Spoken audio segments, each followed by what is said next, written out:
तर सराव संच 4.4 आपला सुरू आहे आणि सराव संच 4.4 मध्ये आपण चौथाच प्रश्न पाहणार आहे आज. फक्त चौथाच प्रश्न आज होऊ शकतोय, त्यामुळे व्यवस्थित लक्ष द्या. आणि ह्यापूर्वी सांगितले आपण 7च्या आधी जॉईन झालं पाहिजे.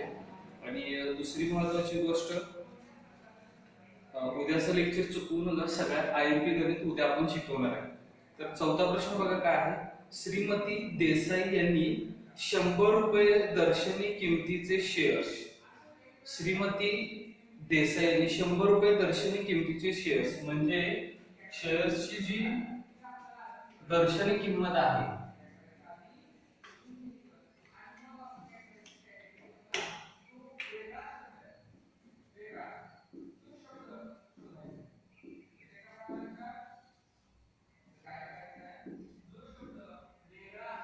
दर्शनी किंमत आपल्याला दिलेली आहे 100 रुपये. त्याच्यानंतर आपल्याला सांगितलंय बाजारभाव 50 रुपये, बाजारभाव 50 रुपये. आणि शेअर्स विकल्यानंतर, आता एक तुम्ही व्यवस्थित प्रश्न जर बघितला तर काय सांगितले, श्रीमती देसाई यांनी 100 रुपये दर्शनी किमतीचे शेअर्स बाजारभाव 50 रुपये असताना विकले. याचा अर्थ समजा माझे शेअर्स मी विकायला लागलोय, त्यावेळेला माझ्या शेअर्सवर किंमत किती छापली होती तर 100 रुपये. दर्शनी किंमत त्याची किती होती 100 रुपये. बाजारामध्ये मात्र 50 रुपये रेट सुरू आहे, म्हणजे आता अवमूल्य झालेलं आहे. काय झालंय, अवमूल्य झालेलं आहे. आणि अवमूल्य झाल्यानंतर आपण आपले शेअर्स विकायला लागलेलो आहोत, तेव्हा पैसे कमी मिळणार आहेत आपल्याला. ते पैसे मिळालेले आहेत परताव्याची रक्कम असं म्हणूया. परताव्याची रक्कम बरोबर किती रुपये मिळाले आपल्याला 4988.20. ठीक आहे, म्हणजे ही परत मिळालेली रक्कम आहे. त्याच्यावर आपल्याला आता 2% आम्ही दलाली द्यायचे, 0.2% दलाली द्यायचे. दलालीचा दर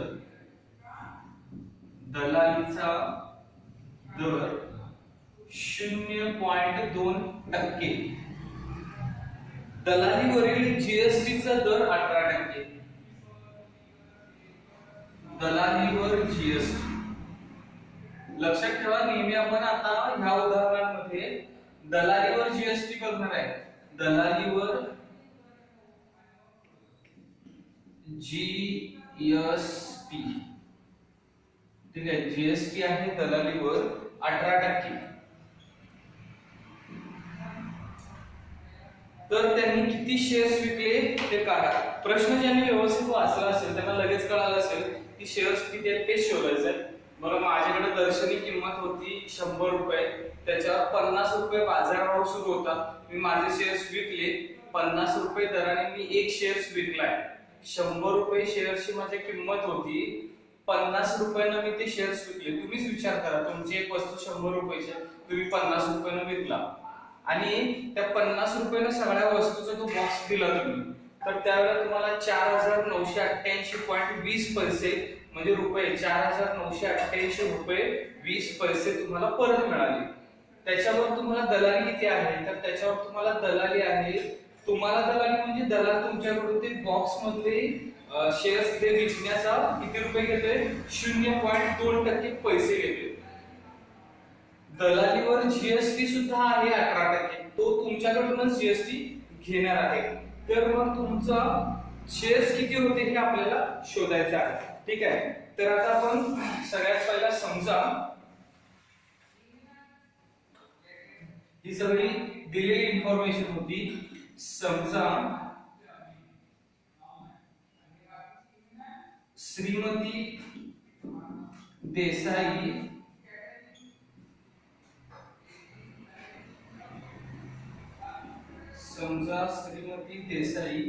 यांचे X शेअर्स होते. आपल्याला काय विचारले, त्यांनी किती शेअर्स विकले. त्यांनी X शेअर्स विकले. समजा त्यांनी काय केले, X शेअर्स विकले. आपल्याला पहिल्या शोधात प्रश्नातच उत्तर आहे, किती शेअर्स विकले? श्रीमती देसाई यांनी X शेअर्स विकले. यांनी काय केले? श्रीमती देसाई यांनी X शेअर्स विकले.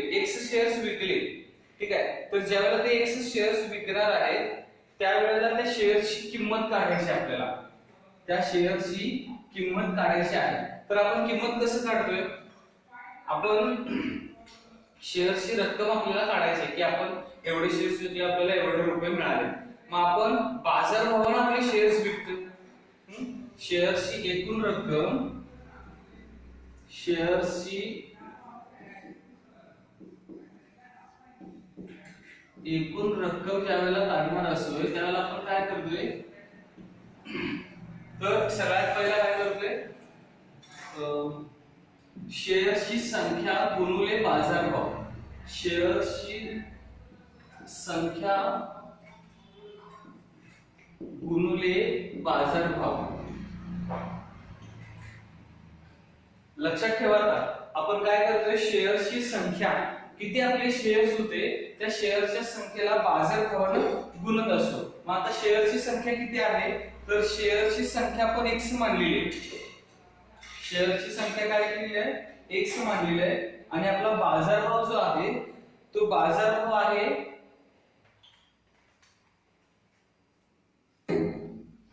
50 रुपये. याचा अर्थ बघा, शेअर्सची संख्या आहे आपली X गुणिले बाजारभाव आहे 50, म्हणजे शेअर्सची एकूण संख्या झाली, शेअर्सची एकूण रक्कम बरोबर 50X. ठीक आहे. आता हे लक्षात ठेवा. परत एकदा सांगतो, आपण शेअर्स विकले ते X मानले, किती आहेत माहित नाही, X मानले. मग आपण आपल्याला किती रुपये मिळाले कसं काढतोय? तर आपण आपल्याकडे किती वस्तू होत्या त्या वस्तूला गुणले रक्कम. एका पेनाची किंमत 50 रुपये, एकूण पेन किती होते? X. 50 गुणिले X. तसे इथं एक शेअर्सची एकूण रक्कम बरोबर शेअर्सची संख्या X आणि गुणिले त्याचा बाजारभाव. किती रुपये किंमत आहे? 50 रुपये. म्हणून शेअर्सची एकूण रक्कम झाली 50 रुपये. आपल्याला त्याच्यानंतर त्याच्यावर दलाली द्यायची आहे.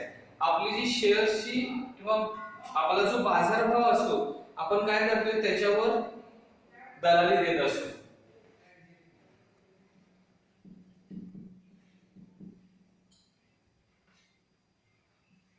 दलाली बरोबर, दलाली किती आहे? 0.2% बाजारभाव. बाजारभावावर असं करा, इथे 0.2% गुणिले बाजारभाव. मग आता 0.2% म्हणजे 100 आणि गुणिले बाजारभाव. बाजारभाव म्हणजे आता इथं तर शेअर्सची एकूण रक्कम घ्यायची आहे. तिथे आपण एकूण किती रक्कम आहे? एकूण बाजारभाव एकूण जो आहे तो आहे आता 50X. आपण नेहमी बाजारभावाला गुणतोय, तर आता एकूण किती रुपये दिले त्याला गुणायचं, म्हणजे दलाली एकूण रकमेवर देतोय आपण. आता मागचं कुठलं तर उदाहरण होतं बघा, 4000, कालचं उदाहरण 4500 वर आपण दलाली दिलेली. तर मग आता 100 एके 100, 50 एके 50, 50 दोन्ही 100. ठीक आहे. 50 दोन्ही 100, 50 एके 50, 50 दोन्ही 100, पुन्हा 2 एके 2, 2 एके 2. म्हणजे आता 0.1 गुणिले 1 वगैरे केलं X आलं. 0.1X ही झाली दलाली. ठीक आहे. त्याच्यानंतर आता दलालीवरच आपण काय करतोय? जीएसटी देतोय. दलालीवर जीएसटी, दलालीवर जीएसटी. बघा आता दलालीवर जीएसटी किती देणार आहे आपण? 18%. म्हणजे 0.1X गुणिले 18%. ठीक आहे. 0.1X गुणिले 18/100. आता ज्यावेळेला गुणिले करणार आहे त्यावेळेला काय होणार आहे? 18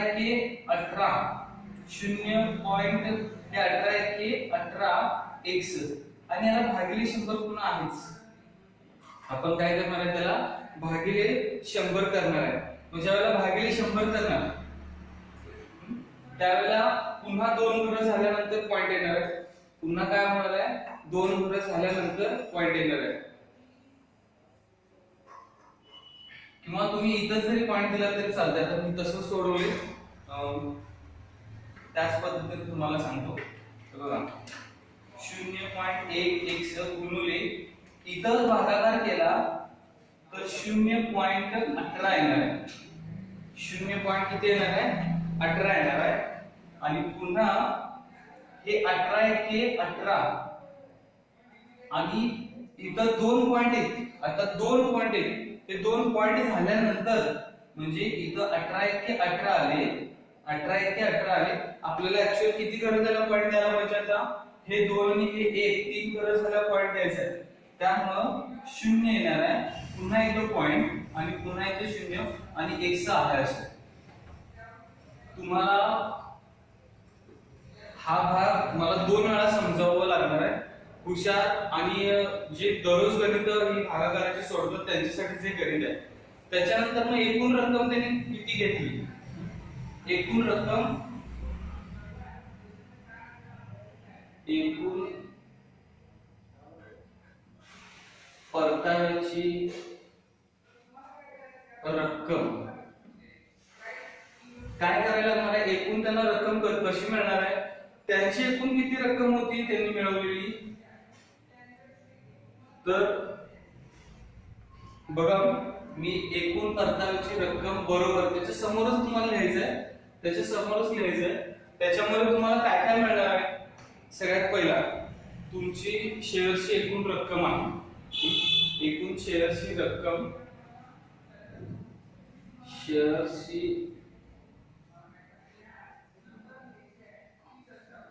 रक्कम वजा 50 मधून दलाली वजा करावी लागणार आहे. त्याच्यानंतर जीएसटी वजा करावी लागणार आहे. मग आता आपली एकूण परताव्याची रक्कम किती आहे, एकूण परताव्याची रक्कम आहे 4988.20. शेअर्सची रक्कम किती आहे 50x. दलाली बघा शेअर्सची रक्कम इथे आहे 50x, दलाली आहे 0.1x आणि जीएसटी आहे 0.018x. पहिला आपण काय करूया, हे पण वजा हे पण वजा त्याची बेरीज करूया. हे पूर्ण एक आहे, हे पूर्ण एक आहे. पाहिजे सर इथे दाखवतो बघा, हे पूर्ण एक आहे. 0.1 आहे त्याला 100 करा आणि हे 0.018 आहे. म्हणजे याची बेरीज केली तर ही किती येणार आहे 50x वजा याची बेरीज केल्यानंतर येणार आहे 0.118x. ठीक आहे, लक्षात ठेवा आता 0.118x. पुन्हा आता 50 मधने 0.18x वजा करायचे. तर मग सेम हे 50 आहे त्याला 49 करा आणि इकडं 1000 लिहावे लागणार. 49 50 आहे त्याचं 49 लिहिलं आणि त्या 49 म्हणजे या 50 मध्ये एक पूर्णांक इकडे लिहिला तो 1000 मध्ये लिहिला आणि इथं 0. हे जे 118 किंवा हे 118 वजा केले. हे 118 मी आता वजाबाकी करून दाखवले की तुम्हीच करायचे. मी फक्त सांगायला कसं उत्तर येऊ शकते. 50 आहे त्यातलं 49 लिहिले इकडे पूर्णांक म्हणून आपण काय केलेलं आहे 100 लिहा काही पण करा पण त्यातलं 118 वजा करायचे आणि 1000 लिहिले 118 वजा करायचे. बघा 900 राहिले 100 केल्यानंतर पुन्हा त्यात 18 गेले तर 82 राहिले म्हणजे 982 राहिलेले आहेत. म्हणजे 49.882. ठीक आहे, एवढी रक्कम राहिलेली ही x. अनेकदा सांगतो 50 आहे, या 50 मधलं एक तिकडे दिलं 1000, त्याच्यातून 118 वजा केले, 118 वजा केल्यानंतर 49.882 राहिले. 118 वजा केल्यावर किती राहिले? 882 राहिले आहे. आणि इकडे हे 49,882 आहे बघा, दोन्हीकडे सेम आले. आता काय करायचं, याने या संख्येला भागायचं, म्हणजे तुमचं x आहे असं राहणार आहे, हे x आहे असं राहणार आहे, आणि हे 49,88.20 भागिले 49.882 यानं भागणार आहे आपण आता. यानं काय करणार आहे? भागाकार करणार आहे. बघा इथं पॉइंट झाले किती घर आहेत? 3 घर आहेत. किंवा साधं सोपं सांगतो, इथं जो अंक आहे तोच इथं अंक आहे, फक्त पॉइंट जे असेल त्यामुळे समजायसाठी इथं किती घर आहेत? 3 घर आहेत. बघा मी काढायसाठी 1 2 3 1 2 3 एक्स्ट्रा 0 दिले, आणि इथं 2 आहे, हे 2 0. ठीक आहे. आता बघा जर तुम्ही व्यवस्थित बघितला, हे सगळे अंक एकच आहेत, हा सगळा एकच अंक आहे, पॉइंट नाही आहे समजा, तर 49,882 येते. ह्या पूर्ण अंकाला हा पूर्ण अंक केला म्हणजे 1. या 2 शून्यानं ही 2 शून्य निघून गेली, म्हणजे आता राहिले 2 शून्य. x बरोबर 100. भागाकार करून बघा. परत एकदा मी सगळं गणित तुम्हाला सांगतो. काय नेमकं होतं? दर्शनी किंमत 100 रुपये होती, बाजार भाव 50 रुपये होता, आणि परतून आपल्याला म्हणजे समजा हे जे शेअर्स आहेत, हे शेअर्स ह्याच्यावर 100 रुपये किंमत होती, पण बाजारभाव कमी झाला, त्यावेळेला अवमूल्य झाल्यावर वजाबाकी असते. मग वजाबाकी असल्यामुळे आपण काय केलं? वजा झाली रक्कम, आणि आपल्याला 4,988.20 रुपये परत मिळाली. मग दलाली त्याच्यावर 0.2% दिली होती, आणि 18% जीएसटी दलालीवर दिली होती. मग समजा आपल्याला विचारलं किती शेअर्स विकले, आपण 100 शेअर्स विकले. व्यवस्थित आहे का अजून समजलं नसेल तर शेअर्सची एकूण रक्कम काढायला लागणार आपल्याला. शेअर्सची एकूण किती रुपयाचे आपण शेअर्स विकले, म्हणजे मगाशी मी सांगितलं की समजा 50 रुपयाचा एक शेअर्स आपण आता विकलाय, दर्शनी किंमत सोडून द्या, 50 रुपयाने आपण विकायला लागले, 50 रुपयाने विकले, किती विकलेत माहित नाही, म्हणून आपण x म्हणलं. मग 50 गुणिले x म्हणजे शेअरची संख्या x, आणि बाजारभाव त्याचा किती आहे? तर तो बाजारभाव आहे, त्याचा बाजारभाव 50, म्हणजे शेअरची एकूण रक्कम झाली 50x. आता 50x वरच आपल्याला, कारण बाजारभावावर दलाली द्यायची असते, म्हणून दलाली 0.2%. मग दलाली 0.2% गुणिले बाजारभाव, बाजारभाव 50x होता, म्हणून 50 × 50, 50 × 100, बे एके बे, म्हणजे 0.1x राहिलं. दलाली किती राहिली? 0.1. आता पुन्हा त्याच दलालीवर आपल्याला जीएसटी द्यायची असते, म्हणजे ह्याच्यावरच जीएसटी द्यायची असते, म्हणून दलालीवर जीएसटी 0.1 गुणिले 18%, 18% म्हणजे 18/100. मग आता इथे 0.1 आहे, त्यालाच मी सोपं काय केलं, इथं पॉइंट आहे, इथं पॉइंट आहे, तुम्ही 8 केलं असं तरी चाललं असं, 18 केलं असतं तरी मग तुम्हाला हे पॉइंट द्यावा लागला असता, तर त्यावेळेला तो पॉइंट आपला पण कॅरी केला असता. एक जर झालं 1.18 आलं असतं, 1.18 आलं असतं, मग त्याला तुम्ही भागिले 100 केला असता तर पुन्हा तो पॉइंट इकडे सरकला असता, आणि ते 0.18 झालं असतं. ठीक आहे. तर त्याच्या बद्दल मी इथं काय केले, हे 0.1 हा असं ठेवले, आणि इथंच पॉइंट दिले 2, तर 2 जर सगळं पॉइंट द्यायचं होते 100 ने भागल्यामुळे 0.18 झालं. मग आता 18 × 18, आणि हे 2 घरांचं पॉइंट आहे, 3 घर झाल्यानंतर पॉइंट दिला. एक सोप्या भाषेत सांगितले. आता एकूण परतावा आधी मूल्य ना 50 रुपयाची शेअर्स होते, 100 रुपये दर्शनी किंमत होती, 100 रुपये दर्शनी किंमत होती, 50 रुपयाला मी विकायला लागले, म्हणजे माझा तोटा अवमूल्य आहे. अवमूल्य असेल तर मला मिळणाऱ्या शेअर्सच्या एकूण रकमेतून दलाली वजा करायला लागणार, कारण तो घेणार आहे, विकतोय ना, तो दलाल घेणार, त्याची दलाली घेणार 0.1, त्याच्यानंतर जीएसटी घेणार 0.018. मग मला जी शेअर्सची रक्कम मिळणार होती ती 50x होती, शेअर्सची रक्कम होती ती 50x होती, त्याच्यामधनं 0.1 विचार करा, अधिमूल्य असेल हे जर उलट असतं तरी तर सगळ्याची बेरीज झाली असती. अधिमूल्य असतं तर बेरीज होते, अवमूल्य असेल तर वजाबाकी होते. 50x वजा 0.1 आलं आणि पुन्हा वजा 0.018 आलं. मग वजाबाकीची पहिला बेरीज केली ती आली 118, 0.118. 50 मधून 0.118 वजा केलं 49.992 x आलं. पुन्हा इथं काय केलं आपण x आहे असं ठेवलं आणि यांचा भागाकार केला. भागाकाराची पद्धत मी काय सांगितली, पॉइंट काढा आणि शून्य वर खाली वाढवून द्या, कारण दोन्ही अंक सेम आहे आणि भागाकार करा. तुम्हाला जमणार सगळ्यात सोपं भागाकार आहे हा. इथं पण संख्या तीच आहे, इथं पण संख्या तीच आहे, फक्त पॉइंट काढून पॉइंट नंतरची घरं मोजायची, तेवढी शून्य वरच्या बाजूला द्यायची. खाली पॉइंट नंतर 3 घरं होती, वरती 3 शून्य दिली, वरती पॉइंट नंतर 2 घरं होती, खाली 2 शून्य दिले. लक्षात ठेवा, भागाकार केल्यानंतर x बरोबर 100 आलं. ही एकूण परताव्याची रक्कम होती. इथं जागा नाही म्हणून ती इथं लिहिलेलं आहे आणि बरोबर चिन्ह करून ह्याच्या किमती सगळ्या इथं लिहिलेल्या आहेत. तर आता एक तुम्हाला लक्षात आलं असेल, 100 हे आपले एकूण शेअर्स होते. बघा, दर्शनी किंमत बाजारभाव 50 गुणिले 100 करून बघा, त्याच्यातनं दलाली देऊन बघा, जीएसटी देऊन बघा, तुमचं उत्तर बरोबर आहे की ते क्रॉस चेक करून बघा. ठीक आहे, तर या इथं हा भाग संपला, आपले गणित संपले. आता फक्त